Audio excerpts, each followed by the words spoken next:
So I'm joined right now in the den with the great Kevin Bolinger, our Fox 5 sports director. Kevin, a lot of stuff to break down when it comes to the silver and black. Let's start with the Geno Smith stuff. You know, you're in the trenches. You know all the stuff that's going on with this team. What did you think when you first saw that move occur? I think certainly it's an upgrade for the Raiders, but there's also familiarity, obviously, with Geno Smith and Pete Carroll. They have a very good relationship. Geno Smith won the starting job up in Seattle and then got the new contract with Pete Carroll in place as the head coach. And both Pete Carroll and John Spytek have said all along that, you know, that they want to build this roster with players who have a commitment level to football and a competitiveness to them. And quarterback's the number one position, most important position in sports, let alone football. So there was a comfort level with Geno Smith leading this offense for the Raiders for Pete Carroll. And I think that they want to make sure that they have somebody, as Pete Carroll said, that can kind of command the offense. They made no secret about the fact they want to run the football, but when they do throw the football, they want to have somebody who's going to be able to control things and not turn the ball over as much. So, I mean, and I love the move, but for people like my producer, James Edward Barrickman IV, you know, I guess playing devil's advocate here, a lot of people say, okay, well, you don't want to be in no man's land. You don't want to be in limbo. Is Geno the guy who can really get you to a Super Bowl? And now with Pete Carroll in the fold and having Geno, maybe you're taking yourself out of contention from acquiring that franchise quarterback next year who would be at the top end of the draft, because now you're going to be a better football team. So philosophically, how would you break this down? Because you want to compete, you want to have a new culture and a good foundation in place, but you might be taking yourself out of contention from getting the QB of the future. Well, here's a few things to think about with this. It's not a quarterback-heavy draft coming up this year, and you basically have two players, Cam Ward and Shedeur Sanders, that people feel are first-round quarterbacks. The Raiders pick at 6. There is no guarantee that one of those two players is going to be there at 6. So you have to either, A, find a trade partner and trade up. The Raiders know that that's harder to do than it is to talk about. They tried to do it last year to go up and get a quarterback and couldn't do it because they couldn't find a trade partner. Or you have to go out and sign your starter as a free agent and then see what happens with the draft in terms of finding somebody that they feel that they can develop. You can't take the chance that there was going to be a quarterback there at 6. So you had to get the starter now. And Geno Smith is 34 years old, but we're seeing with quarterbacks, including Tom Brady, who played a lot of years after that. So if he's producing, they feel the way that the quarterback has to be played in this offense, that he is a guy that can take this team to the next level.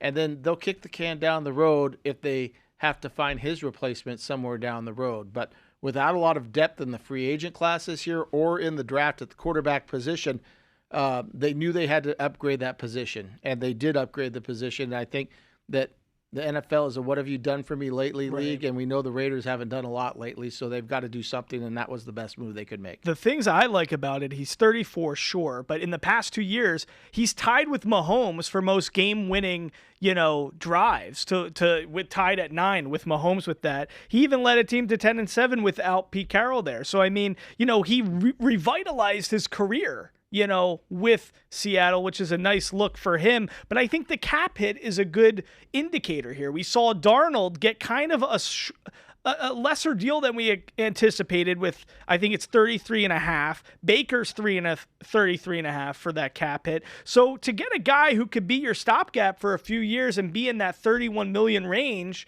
I mean, that's a pretty good situation if you want to have a top 15, top 16, 17 quarterback in the NFL. And again, the philosophy is they don't need to necessarily have the top 5 quarterback to win.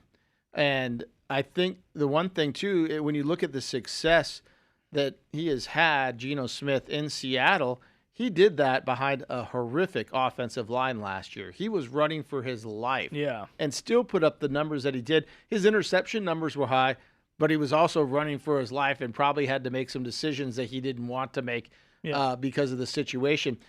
But believe it or not, it's actually an upgrade on the offensive line going to the Raiders. And the Raiders have worked to upgrade the offensive line, but they weren't basically testing out or grading out very well last year either. So I think that helps. But in terms of the cap stuff, Tom Delaney, who does a lot of the stuff with the Raiders contract-wise, they do a good job at making sure that things are structured so they have some flexibility, not just in this year and not just in next year, but as they move on down the road with these contracts. And I think that the Raiders are setting themselves up for improvement and then to keep building and building and building and then strike when they feel that they can strike. Okay, so what do you think would be, the moves you would like to see if you're a Raiders fan right now? Do you think at that number 6 spot in the NFL draft is best case scenario Shedeur falling to 6 and being able to really acquire him and have both of these QBs in the same quarterback room? And then you have Brady and the relationship he has with Shedeur. He gets a year or two to kind of learn from a true pro like a Geno Smith and then play the following year. Is that the best case scenario? Or would you still like to see them just get a guy like a Travis Hunter, an Abdul Carter, a Mason Graham, a Genty? What do you think's the best situation? Well, not knowing how the Raiders have Shedeur Sanders graded out, from the outside looking in, I think they need to go non-quarterback with that pick. And that is because they have their quarterback that they're going to have for the next little bit here in terms of the few years. You can't take a number 6 overall pick that can get you a transformational player at a lot of different positions, depending on who's available, and go with a quarterback when you already have a quarterback for somebody who's not going to likely play until 2 years down the road, 3 years down the road. The Raiders have so many holes, and they have the ability, depending on who's there, to get somebody that could be just set them up after Brock Bowers last year to get another young superstar player at a different position under a rookie contract, whether it's the kid out of Michigan, the defensive tackle, to pair up with Maxx Crosby, right, or if you go Genty because they are a run-heavy offense, are they going to go that route? Do they think Ashton Genty can carry that load? Those are things that are going to set the stage for the Raiders moving on. And getting the quarterback when they already have a quarterback, to me, seems counterproductive. But we'll see how they have things graded out. In covering this team over the for such a long time, from seeing the Mayock drafts to seeing Tom Telesco to now seeing what John Spytek's doing, what have you learned and gleaned from these years? I mean, from the Henry Ruggs picks to the Farrell and to Tyree Wilson. I mean, the Brock Bowers selection last year was a big deal for this franchise because it was hitting on a guy early in the draft. I mean, Crosby was a later round pick, but we were missing on first round selections for such a long time, and that just handicaps a franchise so much. What have you seen in terms of the transformation of this franchise and how they've grown and gotten better at that? And why would last year's success with Bowers be a good, feeling for Raiders fans to feel like they're going to be able to hit the nail on the head with this 6 overall pick? Well, it comes back to a philosophy, and of course they've run through a lot of general managers even since Mike Mayock. You had Ziegler, and then you had Telesco, and now you have John Spytek. But when Telesco drafted Brock Bowers last year, he said, we are drafting the best player available, even though they had Michael Mayer already there. Right. That they had just drafted out of Notre Dame and had a pretty solid rookie season himself.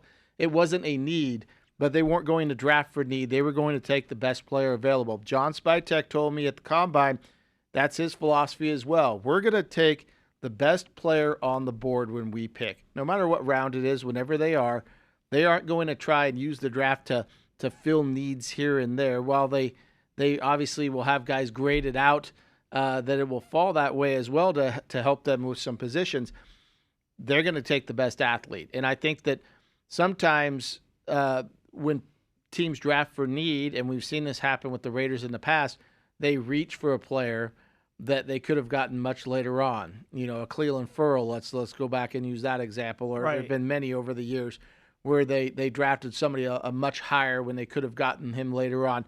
I think that's the difference in the philosophy over the last couple of years within the organization, is to go out and get good players and the best one that's on the board. Is Spytek going to be the type of guy who, because this is what I think we've been lacking for so long, and I think Telesco would have been able to do this, but is Spytek the type of guy where if they have the highest grade on a guy who really shouldn't be going at 6, are we going to trade back and, acquire some more picks rather than just taking, because like Henry Ruggs, I don't know if he should have went there, like there's been a lot of instances in which they might have a super high grade on somebody, but you can get value from that guy and take him a few picks later. Is that going to be something we can get accustomed to with this new regiment? Well, remember with Henry Ruggs, there were the 3 receivers, right? Yeah. They were all kind of graded out the same with Jerry Jeudy and him.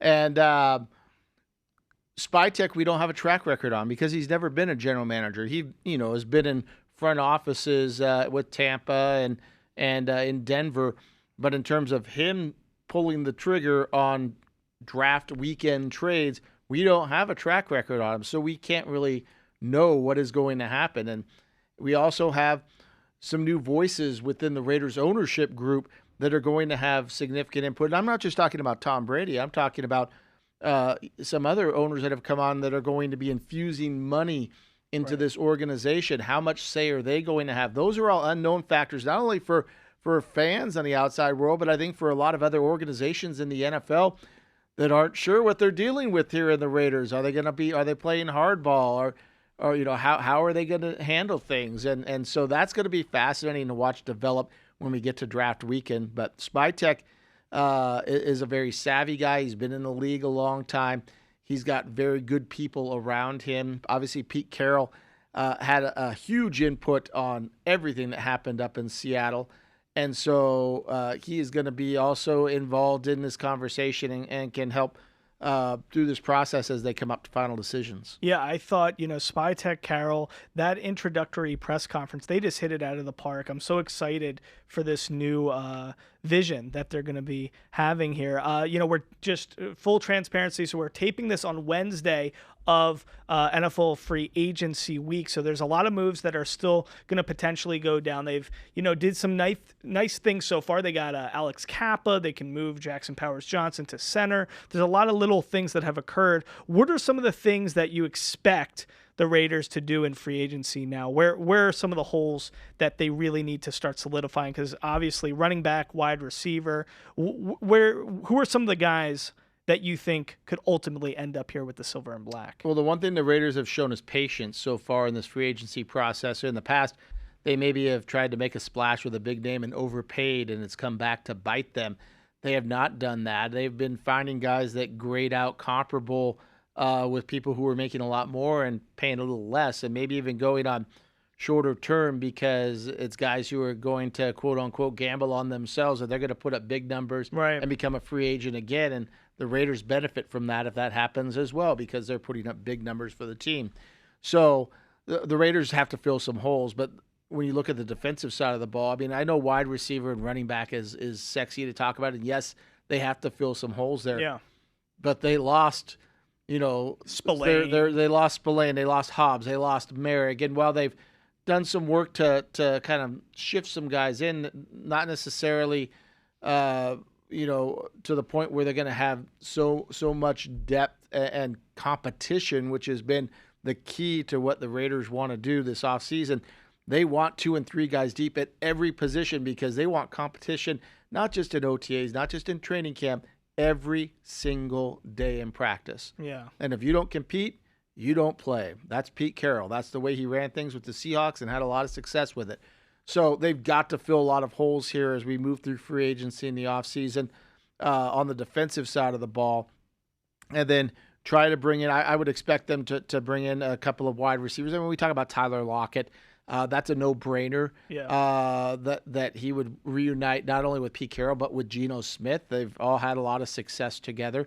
And then, running back-wise, I think what they do here in free agency maybe tips the hand of what they plan on doing in the draft. So, that to me, it's all dominoes falling as we get to the end of April, to the draft. It makes a lot of sense. Getting Adam Butler back was a nice move. Malcolm Kuntz, a guy who was hurt but now has like a 1-year prove-it deal, is going to be a nice thing. But you mentioned the deep pockets and how that's really changed this franchise. Of course, we saw Maxx Crosby for a few days before the Myles Garrett signing was the highest paid non-quarterback in NFL history. So you already see that and how a new deal with deep pockets and ownership helps there. But it also helps, with obviously Chip Kelly and paying an offensive coordinator. He's now the highest paid offensive coordinator in the NFL at $6 million a year. So tell us what you think. How do you see Chip Kelly, a guy who's coming fresh off a national championship at Ohio State?